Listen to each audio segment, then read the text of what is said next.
Good. Mayor, would you count to five really quick? Yeah, let me make sure y'all can hear me. So I got 1, 2, 3, 4, 5. You good? All right. All right. So guys, just to let you know, he'll make some. The mayor will make some comments. Afterwards, we'll take a few questions, and then after that, we'll move this over. And if you guys want to get shots of them, they demolished this late yesterday, and Heritage Holding, is that right? Heritage Realty. They started the demolition yesterday, and they'll start picking it up right after this, so you'll be able to get some B-roll. Okay. With that, Mayor Woodfin. Yeah, thank you, Rick, and good morning. Thank you, everyone, for being here this morning. Listen, it goes without saying that this year, especially the last several months, have presented unforeseen obstacles that have interrupted our daily lives.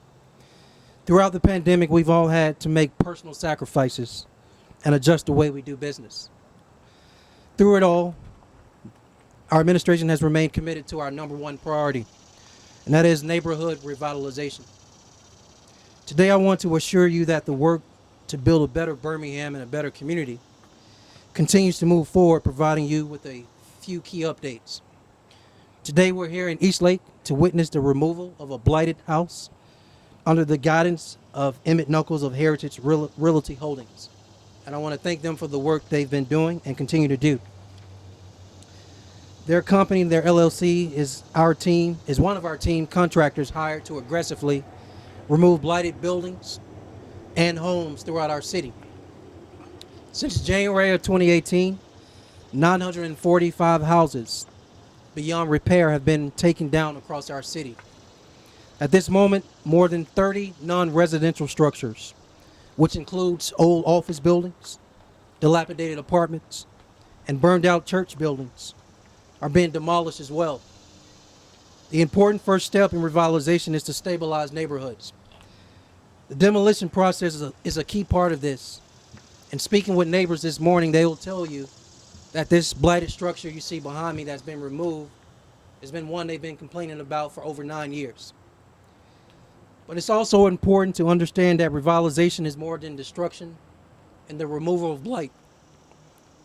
It's also about rebuilding. That continues to be a key component of our approach.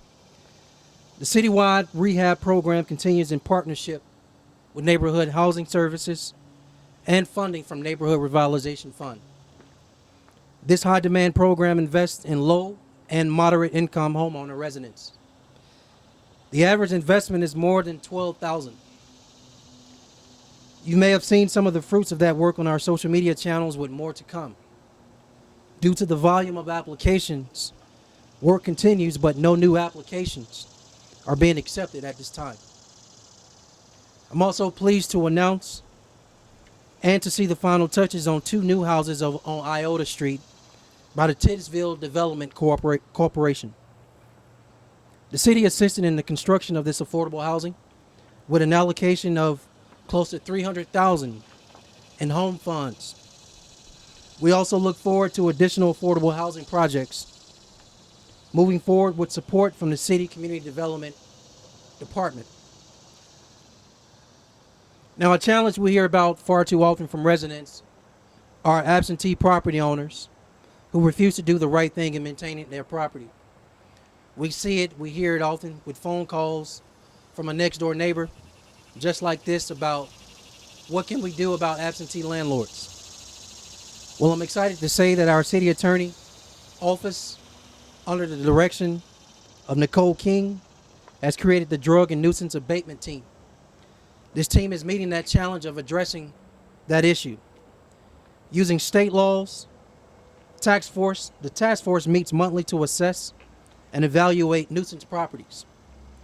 More than 95 properties are currently under review.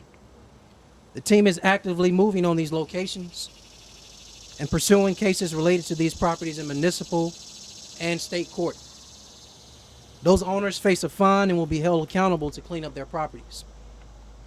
As we shared with residents last week, the cutting of right-of-ways in other areas were slowed in June as well as July due to a combined 29 days of rain. Although we appreciate the rain, it has caused significant delays in our ability to cut the grass across our city. We're hoping for our ability to catch up in August. We're refocusing resources in our neighborhoods through city employees as well as contract grass cutters to move more quickly to address that concern. Just a couple more notes.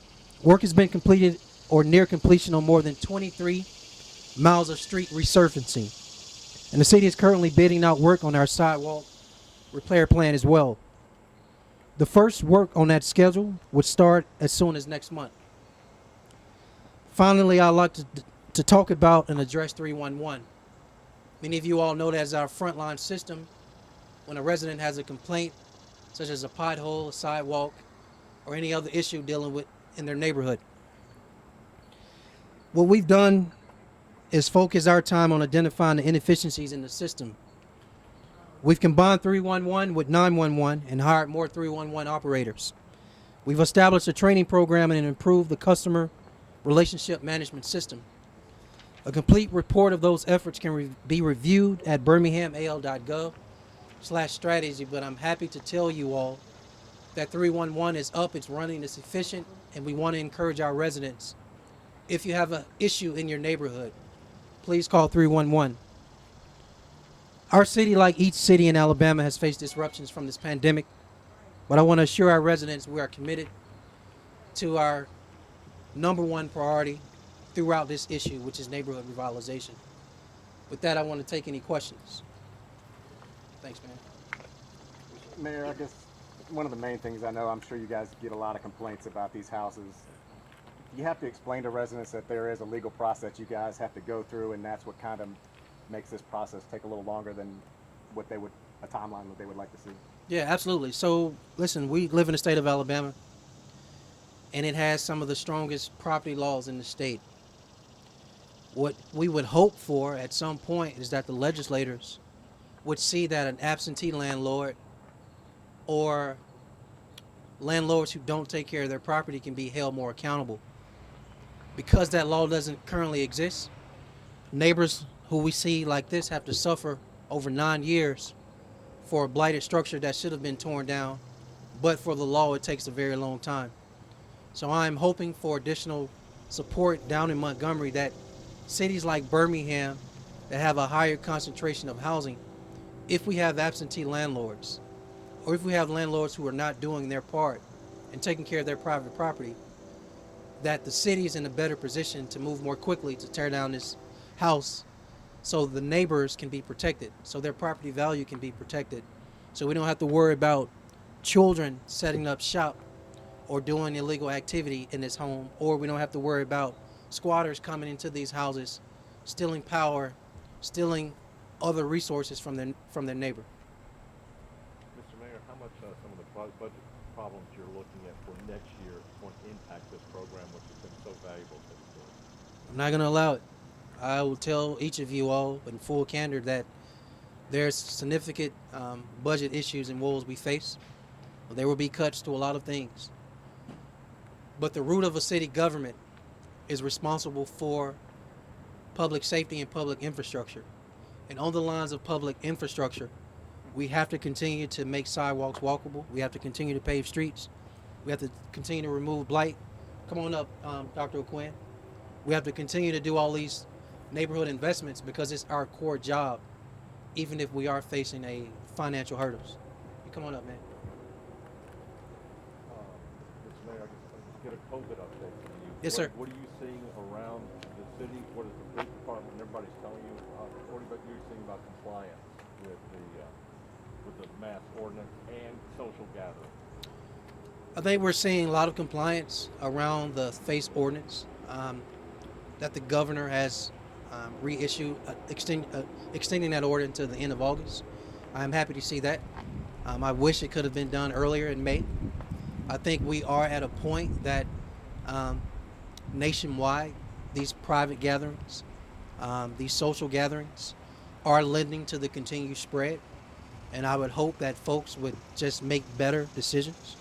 I like the balance of this is still a community issue we have to address, but it does take some ownership from folk who are doing things that lend to the spread of this. What are you hearing from the police department with with their education program? I know, tickets and citations not a priority. What are they telling you? I think overall, throughout the entire city in all 99 neighborhoods, even if you look at this example of the neighbors you see when I walked up, they're in their own yard. By law, they don't have to wear that if they don't want, because they're in their own yard, but they choose to. So I think most people are definitely complying with the facial cover ordinance that exists statewide. Mayor, now that you're getting these houses cleared out, now I guess the task is to have somebody build on it. Right. How are you, is there incentives? How are you guys wanting to get people to come in and build new houses in the neighborhood? I'm going to speak briefly, but then I think I'll yield the floor to Chris Hatcher, who's over community development for the city of Birmingham. Listen, blight removal is only one part of neighborhood revitalization. Because when you remove that problem, unfortunately, you create another problem. The city of Birmingham is not sustainable or realistic to be in the grass cutting business forever. So it's important that we don't have snag-a-tooth neighborhoods, and we have to go vertical with single-family homes on these empty lots. I want to acknowledge Chris Hatcher. He's going to come up as I close out to share this, and of course I'll take any other questions after he finishes. The point is this. Our community development department has been tasked with not only leveraging federal dollars as it relates to HUD dollars for single-family housing, but our community development department has also been tasked to engage public-private partnership with private developers out here. How does it look to reimagine these existing neighborhoods that already have character, and how we do infill housing? So I'll yield to Chris and give you more detail. Thank you, Mayor. Good morning. The city and community development, in conjunction with the mayor's office and various other city departments, is embarking on a very aggressive neighborhood revitalization plan, which includes identifying infill and refill housing opportunities throughout the city of Birmingham. The city is not in the business of building housing. That is purely a private sector driven operation. Because of some of the state of our communities and some of the markets not working as they should to induce private investment in our communities, we're having to take aggressive action in doing so. So we are historically using our federal funds, our entitlement funding from HUD to induce this housing, whether it be CDBG lending or whether it be home funds. But we are looking and we are researching, working with the private sector more so to incentivize housing development within the city of Birmingham. So it's going to take not just city of Birmingham and not just our city departments in the mayor's office. It's going to take all of us working collectively, but also relying on our banking institutions who provide some of the funding, and also working with our nonprofit community to address the housing affordability. So once we have this plan in place, and we are conducting a strategic comprehensive housing plan for the city, which we hope to have made public by the end of the fall, that's going to lay out some of our priorities and some of the areas where we intend to be very aggressive in revitalization and most importantly, housing production. Housing is the key fundamental element of any community. If we don't have housing, we don't have a community, and we have to address that issue, and that's what we've set out to do. Thank you. Listen, before any other questions, I do want to give City Council Representative of District 5, Darrell O'Quinn, a brief moment to come up and share any thoughts he has with you all on blight removal and neighborhood revitalization.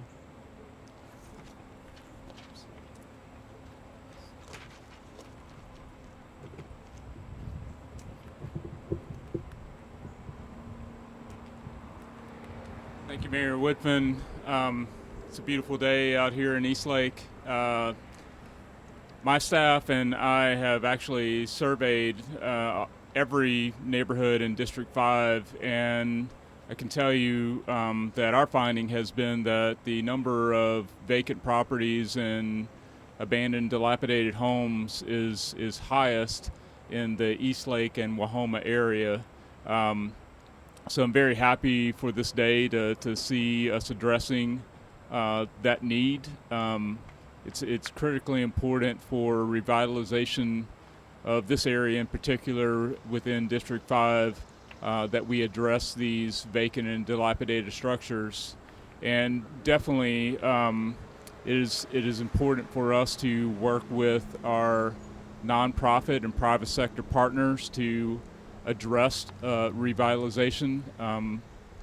Just a few blocks from here, Habitat for Humanity has a development on the old Cascade Plunge property where there are dozens of beautiful new homes with property owners that are very engaged. They've been in contact with our office on numerous occasions to address issues that they face, and that's critically important because we as the city of Birmingham depend on residents who are the boots on the ground to be in contact with us, alerting us to issues that they are facing, and just being engaged in general and moving the city forward.